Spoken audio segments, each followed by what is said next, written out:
Hello and नमस्ते। Peach and me third episode के Hindi explanation के पहले चलिए देख लेते हैं सेकंड एपिसोड में क्या हुआ। रोम को मिल चुकी है आर्सेनी को संभालने की जिम्मेदारी। यहाँ रोम तो डिस्टर्ब्ड है ही, लेकिन थी को ऐसा लगता है उसकी वजह से अब रोम को ये जिम्मेदारी निभानी पड़ रही है। फिर एक छोटा सा पोस्ट वेडिंग पार्टी भी रखी जाती है, जहाँ पर पीच थी के लिए एक गाना लिखता है और उसे उसकी बहन फ्लफ गाकर सुनाती है। लेकिन पीच को एक बड़ा सरप्राइज तब मिलता है जब थी फिर से उसे प्रपोज करता है एक अनोखे तरीके से।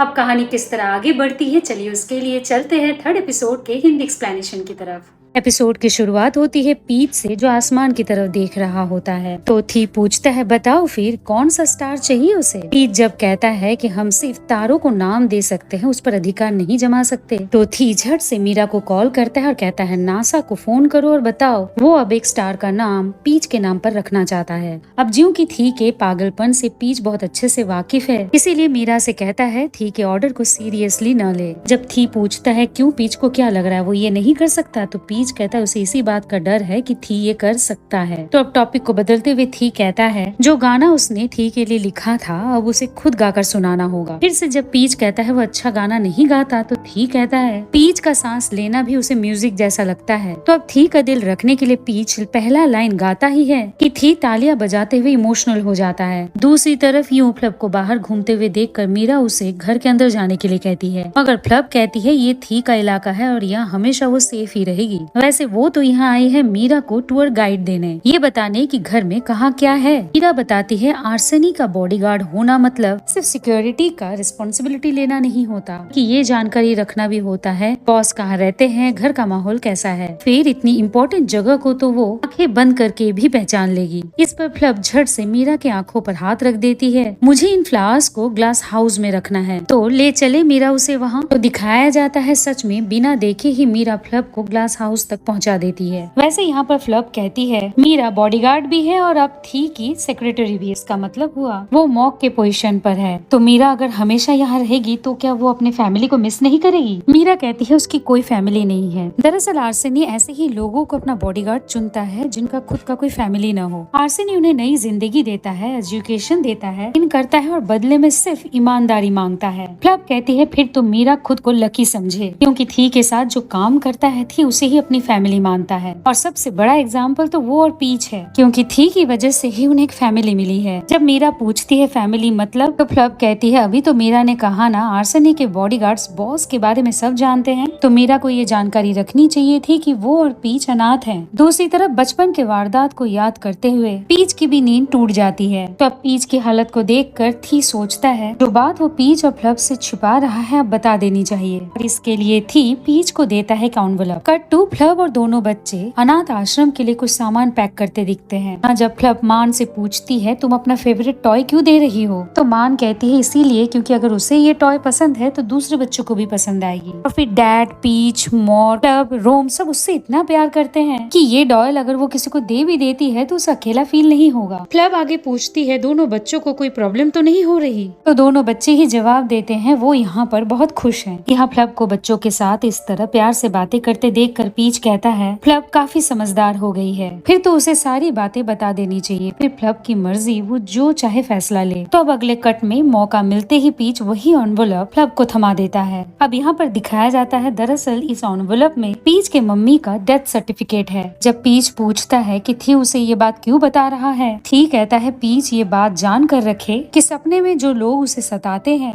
हकीकत में वो पीच का कोई नुकसान नहीं कर सकते। तो प्रेजेंट में जब फ्लप को बताया जाता है मम्मी को दुनिया छोड़े बहुत साल हो गए हैं, फ्लप पूछती है क्या उन्हें पापा ने मारा था, तो थी कहता है नहीं उन्हें तो उम्र कैद की सजा हो गई थी, मम्मी की मौत तो बीमारी से हुई। फ्लप कहती है कि वो तो तब इतनी छोटी थी कि उसे मम्मी की कोई याद ही नहीं है, लेकिन अब उसे ये सब क्यों बताया जा रहा है, तो थी कहता है कल वो पीच को लेकर मम्मी के मेमोरियल जा रहा है, उन्हें ये जानना है कि फ्लप उनके साथ चलेगी या नहीं। अब तब तो पीच कुछ नहीं बोलता, लेकिन बाद में फ्लप को समझाता है तुम नहीं जाना चाहती तो कोई बात नहीं, तुम्हारे फैसले पर कोई उंगली नहीं उठाएगा। फ्लब कहती है दरअसल इस बात को लेकर उसे कुछ फील ही नहीं हो रहा, न उसे इस बात का कोई दुख हो रहा है न ही कोई खुशी। पीच कहता है उसकी भी फीलिंग्स ऐसी ही कुछ है, मगर फिर थी ने समझाया शायद उनकी मम्मी से कोई बॉन्डिंग नहीं थी, इसीलिए उनके डेथ की खबर सुनकर कुछ एहसास ही नहीं हो रहा। अब जब फ्लब पीच से पूछती है जब कुछ फील ही नहीं हो रहा तो उनसे मिलने जाने की जरूरत ही क्या है। दिखाया जाता है जब मम्मी से मिलने को लेकर यही बात पीच ने थी से कही थी, तब थी ने पीच को समझाने के लिए कहा था दरअसल वो मम्मी से मिलना चाहता है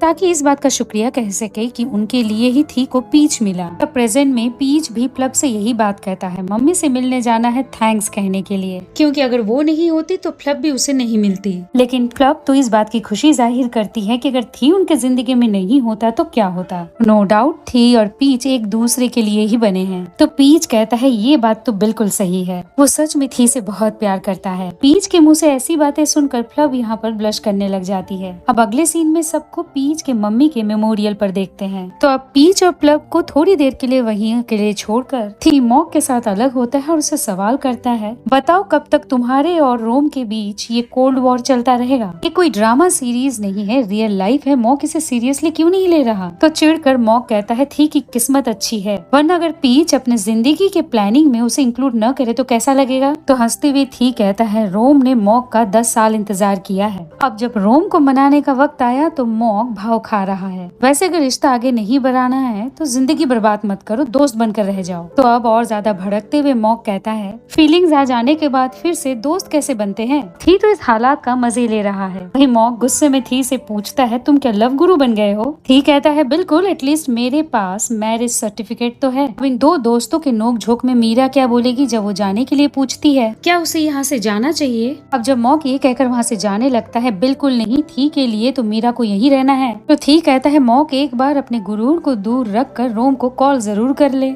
मॉक तो अंगूठा दिखाकर यहाँ से चला जाता है, लेकिन थी अपने आप में बड़बड़ाता है ये दोनों जितना भी झगड़ा क्यों न कर ले, घुटनों पे आकर एक दूसरे को आई लव यू कहेंगे, क्योंकि दिल को समझना हर किसी के बस की बात नहीं है। वापस से बात करें पीच और फ्लब की तो वो मम्मी के लिए बस इतनी दुआ करते हैं वो जहाँ भी रहे खुश रहे और अगर फिर से जन्म ले तो अच्छी फैमिली भी मिले। कट टू थी की बातें तो मॉक के दिमाग में चल ही रही है। फिर कुछ सोचकर मॉक अपना फोन निकालता ही है कि उसे गोली चलने की आवाज सुनाई देती है। दिखाया जाता है जिसने गोली चलाई है मीरा पहले उसे अपने टारगेट में रखती है, फिर आवाज देती है पीच को कि जल्दी से फ्लब को लेकर कार तक पहुंचिए। मगर पीच तो उल्टा दूसरे शूटर का सामना करने के लिए वहीं आ जाता है। अब उसे मार कर पीच जमीन पर तो गिरा देता है, लेकिन इशू ये है कि उसने अब भी बंदूक हाथ में पकड़ा हुआ है। यहाँ पर पीच थी के सिखाए पॉइंट्स को याद करता है और सीधा उस गुंडे के हाथ पर ही निशाना लगाता है। अब जब वहाँ पर मॉक पहुँचता है तो पूछता है थी कहाँ है। अब इतने अफरा तफरी में तो मीरा थी के बारे में भूल ही जाती है। कट टू दिखाया जाता है थी कई गुंडों से घिरा हुआ है। नो डाउट थी बहुत ही दिलेरी के साथ उनका सामना तो करता है, मगर फिर एक बंदा जब उस पर गोली चला रहा होता है तो बीच में आ जाता है मॉक। अब वो बंदा दोबारा इन पर गोली क्या चलाएगा, वहाँ एंटर करता है रोम। अब उसने मॉक पर गोली चलाई है तो रोम क्या जाने देगा, नहीं वो तो सीधा उस बंदे के सीने पर गोली मारता है। अब सब कुछ निपट जाने के बाद पीच फ्लब से वादा करता है ऐसा दोबारा कभी नहीं होगा। तो फ्लब कहती है वो इस बात को अच्छे से समझ रही है, लेकिन फिलहाल पीच की जरूरत थी को ज्यादा है। तो अब अगले कट में पीच थी के पास जाता है और उससे सवाल करता है ये सब के लिए कहीं थी खुद को जिम्मेदार तो नहीं समझ रहा है ना। यू सबको खतरे में देखना, मॉक को गोली लगना और फब को हॉस्पिटल ले जाना। थी कहता है वो पीच और फब को वहाँ लेकर गया था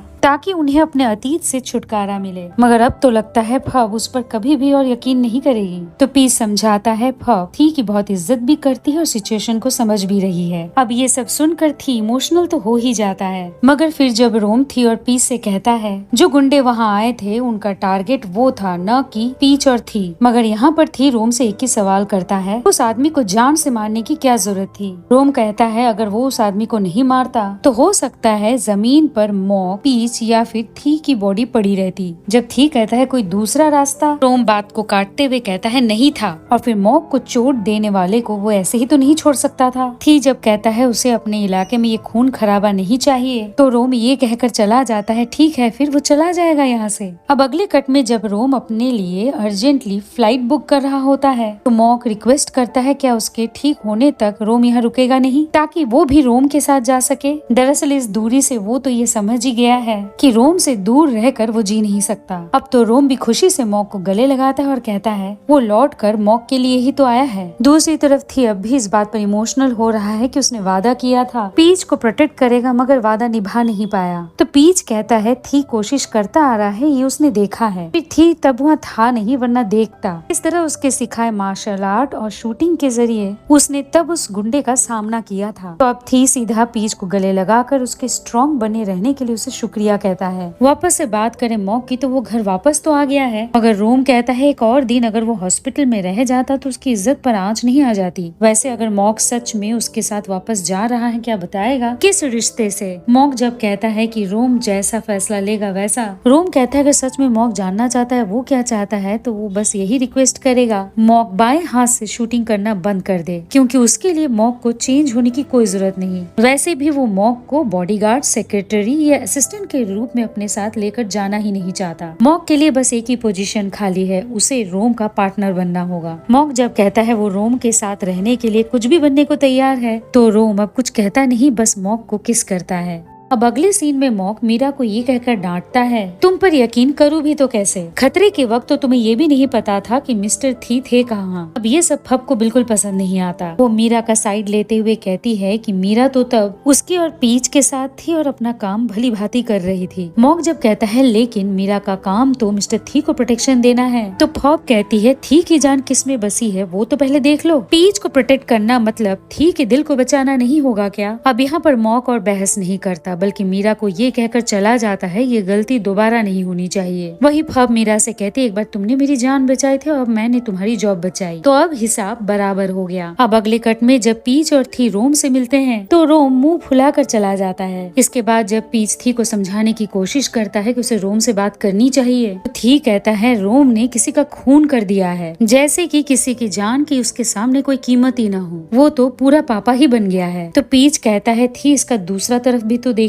अगर मॉक की जगह उसे चोट लग जाती तो थी क्या करता। तो यहाँ पर हमें सीजन 1 के फ्लैशबैक में ले जाया जाता है, जहाँ पीच को बचाने के लिए थी मारने पर आ तो गया था, लेकिन फिर पीच ने ही उसे रोक लिया था। तो प्रेजेंट में पीच कहता है रोम बदला नहीं है, बस वो मॉक से कुछ ज्यादा ही प्यार करता है, और सच पूछो तो उसे भी यकीन हो चला है रोम ही अब आर्सेनी को संभाल पाएगा। बस फिर क्या पहुँच जाता है थी रोम के पास, और जो भी उसने रोम से कहा था उसके लिए माफी मांगता है। रोम कहता है वो भी इस बात को भूल गया था कि थी को ये सब पसंद नहीं। खैर अब जब उसने सोच लिया है कि पापा की गद्दी को संभालेगा तो अब जल्दी ही उसे हांगकांग लौटना है। बस वो मॉक के रिकवर होने का इंतजार कर रहा है, लेकिन हाँ वो इस जगह को सेफ प्लेस समझता है, इसीलिए जब भी उसे ब्रेक की जरूरत पड़ेगी वक्त बिताने वो यहीं आएगा। अब इन दोनों को यूँ प्यार से बात करते देख मॉक और पीच को भी बड़ा अच्छा लगता है। फिर प्लान भी बनाता है क्यों न डिनर को और एक्साइटिंग बनाया जाए। तो अब अगले सीन में सबको आउटडोर पर डिनर करते देखते हैं। यहाँ रोम कहता है कि उसे अपने कैंपिंग के दिनों की याद आ गई। रोम पीच को बताता है कि उस वक्त भी उन तीनों ने कैंप फायर और ग्रिल्ड फूड का इंतजाम किया था, मगर सूखे घास की वजह से टेंट में आग लग गई और सब कुछ जलकर राख हो गया। मॉक आगे बताता है उसके बाद से ही जिंदगी भर के लिए उनकी कैंपिंग को बैन कर दिया गया। रोम बड़बड़ाता है हाँ उनका फर्स्ट ट्रिप लास्ट ट्रिप बन गया। फ्लब जब पूछती है आग कितनी बड़ी थी, पीच कहता है कैंप पहाड़ पे लगाया गया था, पूरा पहाड़ जल रहा था। पीच तो कहता है कि ओवरऑल यही है कि बचपन में तीनों ने खूब एंजॉय किया। तो यहाँ पर मॉक सरकाजम में कहता है वैसे भी थी और रोम के कोई दोस्त तो थे नहीं, अब इनके बीच वो फंस ही गया था तो करता क्या। अब ये सुनकर थी और रोम तो सीरियस हो जाते हैं, मगर पीच और फ्लब की हंसी छूट जाती है। अगले कट में जब मॉक कहता है वो जिंदगी भर थी का राइट हैंड बना रहा, अब दूर होने जा रहा है तो बड़ा अजीब फील हो रहा है। पीच समझाता है अब मॉक और रोम अपनी जिंदगी जिएंगे, रही बात थी की तो वो है ना यहाँ, वो ख्याल रखेगा थी का। वैसे मॉक और रोम को जाने में तो अभी देर है ना, तो क्यों न एक बड़ा सा ट्रिप प्लान किया जाए। तो अब अगले सीन में थी तो बड़ा खुश दिखता है कि पीच ने उसके साथ इस ट्रिप की प्लानिंग की, इवन कि वो बहुत रोमांटिक मूड में भी दिखता है। मगर फिर अचानक बीच में रोम के आते ही थी पूछता है अरे वो तो हांगकांग वापस जाने वाला था ना। रोम कहता है बिल्कुल, लेकिन उसने ये भी कहा था मॉक के ठीक हो जाने के बाद। तो अब दिखाया ये भी जाता है कि सिर्फ रोम ही नहीं, रोम के साथ मॉक भी ट्रिप पर जा रहा है। तो पहले तो थी अफसोस करता है कि हनीमून पे भला किसी और को कौन ले जाता है, लेकिन फिर ये कहकर खुद को मनाता है वहाँ पहुँचने के बाद 2 अलग टेंट्स होंगे और वो साउंड प्रूफ भी होना चाहिए। तो पीच बात को बदलते हुए कहता है दरअसल थी का कहने का मतलब उसके खराटे से है। कहते हैं ना समझदार को इशारा काफी है। तो अब रोम तो समझ ही जाता है कि थी का कहने का क्या मतलब है। अब एक छोटा सा कट जहाँ पर अराने दिखकर चौंकता है, उसके पास ऑडिशन और कास्टिंग कॉल के लिए मेल आया है। इसी बीच कास्टिंग कॉल के लिए तवान के पास भी एक मैसेज आता है और दोनों ये देखकर हैरान हो जाते हैं। उन्हें जिस ऑडिशन के लिए बुलाया गया है वो सीरीज भी एक ही है और जब समझ आ जाता है मैटर क्या है तो दोनों एक दूसरे को चौंक कर देखते हैं और फाइनली इसी पॉइंट पर ये एपिसोड यहीं पर खत्म हो जाता है। Welcome back. तो कैसा लगा आपको इस एपिसोड का हिंदी एक्सप्लेनेशन, मुझे कमेंट्स में जरूर बताइएगा। अगले एपिसोड के अपलोड पर आपको मिले नोटिफिकेशन, इसके लिए आप करें मेरे चैनल को सब्सक्राइब और बेल आइकन को क्लिक। जल्द मिलते हैं, तब तक God bless you, take care and bye.